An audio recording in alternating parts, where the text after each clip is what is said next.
పటాస్ అని ఒక cinema first film ఆయన డైరెక్ట్ చేసినటువంటి ఫస్ట్ ఫిల్మ్ చేసి ఎలా లింక్ అయ్యిందంటే నాకు ఆయన గురించి తెలిసింది బాబు అమరీష్ ఆ పటాస్ వచ్చి ఇది తమిళ్లో మొట్ట శివ కెట్ట శివ అని అవును సూపర్ గుడ్ ఫిలిమ్స్ లారెన్స్ గారి హీరో పెట్టి చేశారు.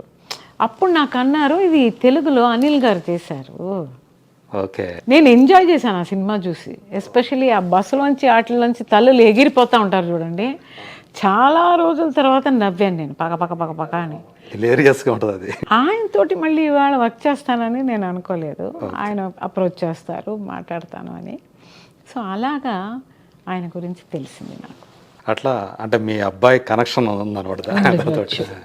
సో మీ అబ్బాయి ప్రస్తుతం ఎదురుగా వచ్చింది అమరీష్. సో యాక్టర్గా చేశాడు. ఇప్పుడు మ్యూజిక్ డైరెక్షన్లో ఎక్కువ దాని మీద కాన్సన్ట్రేషన్ పెట్టి చేస్తున్నాడు కదా. తెలుగులో తను కూడా మీరు ఇంతకాలం తర్వాత తెలుగులోకి వచ్చారు. మీకంటే ముందు జస్ట్ కొద్ది రోజుల ముందే తను ఫస్ట్ టైం తెలుగులో చేసినటువంటి రూల్స్ రంజన్ సినిమా వచ్చింది music direction. So cinema box office దగ్గర ఎక్స్పెక్ట్ చేసినంత ఆడలేదు, కానీ తన మ్యూజిక్కి మాత్రం మంచి పేరు వచ్చింది. సో అమరీష్ ఏంటి తన ఆలోచన ఏంటి? తెలుగులో చెయ్యాలన్న దాంట్లో ఉండాడా? ఎందుకంటే ఇప్పుడు దాకా తమిళంకే పరిమితమై ఉన్నాడు కదా. సో వస్తున్నాయి ఆఫర్స్ వస్తున్నాయా తన? ఇప్పుడు ఆ సమ్మోహనుడా సాంగ్ అవును, ఆ పాట బాగా హిట్ అయింది. అవును, చాలా బాగా చేశాడు, కష్టపడి చేశాడు ఆ సినిమా. అండ్ ఆయన వృత్తి ఆయన వరకు కరెక్ట్గా 100% కాంట్రిబ్యూషన్ ఇచ్చాడు. దానికి ఉన్న ఫలితమే సమ్మోహనుడా. ఓకే. సో చాలా అప్రోచెస్ ఉన్నాయి. ఇప్పుడు 4 సినిమాలు లైన్లో ఉన్నాయి తెలుగు. తెలుగులో 4. ఎస్ ఒక్కొక్కటి he will be accepting. He's accepted also. So వర్క్కి వెళ్ళేటప్పుడు మనం అది చెప్దాము. Okay. He's very much interested Telugu చేయాలనే దాంట్లో. Very very interested. అమ్మకి తను బాగా అటాచ్డేనా? అమ్మకి అటాచ్డా? అమ్మ బాబు, కొంతమంది అదే రిజర్వ్డ్గా ఉంటారు కొంతమంది. ఇప్పుడు నేను ఇక్కడ ఉన్నాను, అక్కడ విజయదశమి పూజలు ఆయన చేయిస్తున్నాడు అక్కడ. అవునా? ఇంట్లో అమ్మ ఇలా చేస్తారు, మా అమ్మ అలా చేస్తారు, ఇట్లా చెయ్యాలి, ఇది నైవేద్యం చేయాలి, ఈ టైంలో పూజలు చేయాలి, యథాస్థానం నేను అమ్మ వచ్చే వరకు చెయ్యొద్దు, ఇవాళ విజయదశమి, సరే అమ్మ వచ్చాక దేవుణ్ణి యథాస్థానం చేసుకోవచ్చు. ఆ పూజ పునస్కారాలు బాగా చేస్తారండి. అవన్నీ చెప్పించాను నేను. ఓకే. ఫోన్లో మాట్లాడుకొని ఇప్పుడు మీరు వచ్చే ముందు ఫోన్ తనేనా? బాబే, అమ్మ నేను లైవ్లో మాట్లాడింది నేను చూశాను, చాలా బాగుందని. He was talking. నాన్న నీ దగ్గర ఎక్కువ మాట్లాడాలా, సో అందుకని sorry I couldn't continue the talk, ఎందుకంటే ఇక్కడ అందరు వెయిటింగ్లో ఉన్నారు అని చెప్పాను. Okay mummy carry on. So తను సో మ్యూజిక్ డైరెక్టర్గా మంచి పేరు తెచ్చుకోవాలి కొడుకు అని మీకు ఖచ్చితంగా ఉంటుంది. తనకు నటన కూడా ఇంట్రెస్ట్ ఏమో కదా మొదట్లో ఉండేదా? అంటే మీరు చూడాలనుకున్నారా? నటుడిగా చూడాలనుకున్నారా? అంటే మీరే ప్రొడ్యూస్ చేశారనుకుంటా కదా ఒక సినిమాని తమిళ్లో. నేను ఒక సినిమా ప్రొడ్యూస్ చేసి మంచి అందులో సందేశం పెట్టాను నేను. సినిమా అనేది చాలా గ్రేట్ మీడియా. సినిమా గురించి చెప్పారు. సినిమా గురించి, సినిమా గొప్పతనం గురించి. So it's a great media. దాంట్లో ఆ సినిమా ఏమైనా మంచి చెయ్యొచ్చు, ఎంత పైకి కూడా మంచి చేయొచ్చు. లాంగ్ ప్రాసెస్లో కూడా సినిమా ద్వారా వాళ్ళ ఫాదరు నాజరు పారాలిటిక్ అటాక్ ఉంటుంది.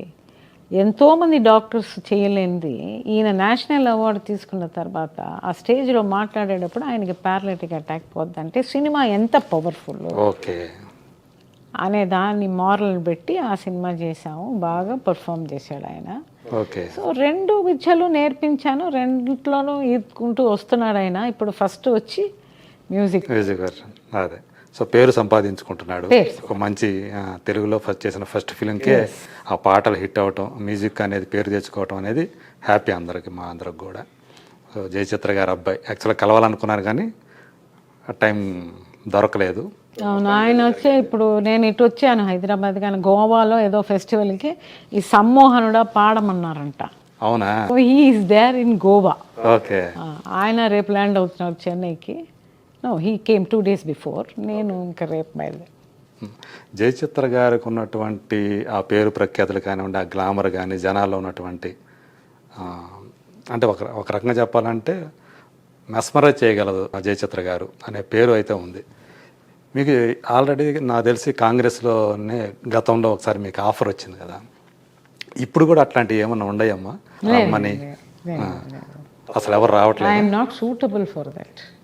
అవును, కానీ ఒకప్పుడు రాజీవ్ గాంధీ గారి టైంలో ఆ కాంగ్రెస్ని అభిమానించారు కదా మీరు. కాంగ్రెస్లో అప్పుడు క్రియాశీలకంగా కూడా వ్యవహరించారు కదా, ఏదండి? యాక్టివ్గా కూడా ఉన్నారు కదా అప్పుడు. I was appointed as propaganda secretary. ఆ తర్వాత నేను I was very active in that. ఆ తర్వాత కొంచెం నాకేదో సరిపడలా, సూట్ అవ్వాల. సో నేను ఐమ్ జస్ట్ లయింగ్ లో కేమ్ అవుట్. రాజీవ్ గాంధీ గారిని తలుచుకుంటే అదే ఆయన లాస్ట్ డే ఏదైతే ఉందో ఆ లాస్ట్ డే మీరు కలుసుకున్నారు. యాక్చువల్గా మీరు ఆయనతో పాటు ఉండాల్సింది కదా యాక్చువల్గా ఆ టైంలో. సో మా అదృష్టం అనుకోవాలో మీరు. భగవంతుడు తప్పించాడు. అప్పుడు మాంగాడు టెంపుల్ నుంచి ఒక తల్లి లాంటి ఒక ఆవిడ వచ్చి, యాక్చువల్గా నేను వెళ్ళి మీట్ అవ్వాలి, ఆయనతో పాటు కాంటెస్ట్ హాల్లో వెళ్ళాలి శ్రీపెరంబత్తూర్కి. సో ఆయనకి షాలు, అప్పుడే నేను నా ఫస్ట్ సినిమా ఒకటి డైరెక్ట్ చేశాను, పుదియ రాగం అని. ఆ షో చూపించాలా వారికి, ప్లస్ ఈ రాజీవ్ గాంధీ గారికి, ప్లస్ ఆ అకేషన్లో నేను పాల్గొనాలా అని చెప్పి ప్లాన్ చేశారు కాంగ్రెస్లో. సో అందరూ లాంజ్లో వెళ్ళి కూర్చున్నాము. వైజాగ్ ఫ్లైట్ లేట్గా వచ్చింది. అప్పుడు నాకు చెప్పి పంపించారు ఏంటి, ఆ అమ్మవారు మా ఇంటికి వచ్చి, అమ్మవారే నువ్వు ఎందుకు శ్రీపెరంబత్తూరుకి వెళ్తావు, ఆ చేసే మర్యాదలేమో ఎయిర్పోర్ట్లో చేసేవి. ఎవరు అమ్మాజీ గారు? తల్లి, మహాతల్లి, మాంగాడు అమ్మవారే. ఓకే. ఆ రూపంలో ఒక ఆవిడ వచ్చి బయలుదేరే టైంలో, శ్రీపెరంబత్తూరుకి వెళ్ళే టైంలో, ఎయిర్పోర్ట్కి వెళ్ళి ఆయనతో పాటు వెళ్ళాలి. ఆ టైంలో వచ్చి చెప్పి నా మూడు మార్చి, అప్పుడు ఎయిర్పోర్ట్లో ఆయన డైరెక్ట్గా వచ్చారు. మేము లాంజ్లో కూర్చున్నాము, వైజాగ్ ఫ్లైట్ లేట్. అప్పుడు వచ్చి, sir please give me some time. ఆ పుదియ రాగం సినిమా ఎందుకు తీశానంటే దీనికే. ఓకే. అలాగొచ్చింది link. There is a show here sir, let me start that and come and join with you. Okay అని చెప్పేసి లెటర్లో all the best for your venture అని ఆయన సైన్ చేసి ఇచ్చారు. నేను వెళ్ళాను, షో స్టార్ట్ చేశాను. ఇంకా వెళ్ళే ముందు న్యూస్ అది వచ్చింది. అలాగా అప్పుడు అసలు మీ మానసిక స్థితి ఎలా ఉండిందో ఊహించుకుంటే నాకు కూడా ఇదిగా. 2 days ఐ వాజ్ బ్రోకన్ యాక్చువల్గా. ఎందుకంటే స్పాట్లో ఉన్నాను నేను అక్కడ, పక్కనే ఆయన తోటి ఉండి ఆయన సంతకం పెట్టి ఇచ్చారు. సో అది ఒక అకేషన్.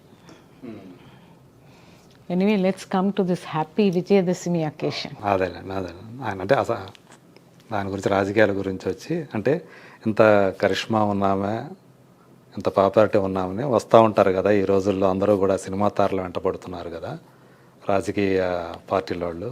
అట్లా మీ ఎవరన్నా అడిగారా ఏంటి?